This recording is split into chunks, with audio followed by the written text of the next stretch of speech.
இந்த வீடியோல SK23 படத்துக்கு நம்ம அப்படி தான் பார்க்க போறோம். SK23 ஏஎம் ராஸோட டைரக்ஷன்ல அனித்தோட மியூசிக்கல்ல SK23 உருவாயிட்டு வந்திருக்கு. இந்த ஒரு படத்துக்கான ஒர்க்லாம் ஆல்மோஸ்ட் முடிந்து செஞ்சுச்சுங்க. இன்னொரு 10லேருந்து 15 நாள் எஸ்கேயோட ஷூட்டிங் போர்ஷன்ஸ் இருக்கும் செய்து. ஸோ அந்த ஒரு ஷூட்டிங் வந்து பொறுத்த வரைக்கும் நம்ம ஏஎம் ராசர் இப்போ ஹிந்தியில் நம்ம சல்மான் கான் வச்சு ஒரு படம் வந்து பண்ணிட்டு இருக்காரு இல்லையா? ஸோ அந்த ஒரு படத்துக்கான ஷூட்டிங்லாம் முடிஞ்சு அந்த ஒரு படம் ரிலீஸ் ஆனதுக்கப்புறமா இந்த ஒரு படத்துக்கான ஷூட்டிங்கை ரெஸ்யூம் பண்ண போகிறாங்க.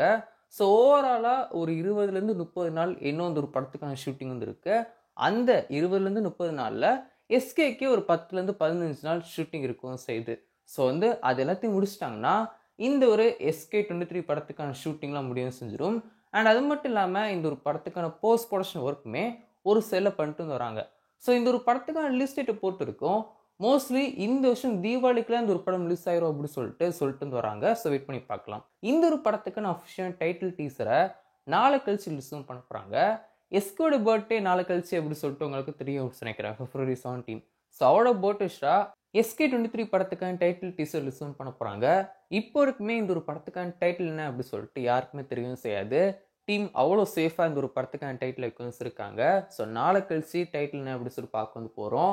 ஒரு ஆக்ஷன் பேக்டு டைட்டில் டீசராக தான் இருக்கு வந்து போகுது.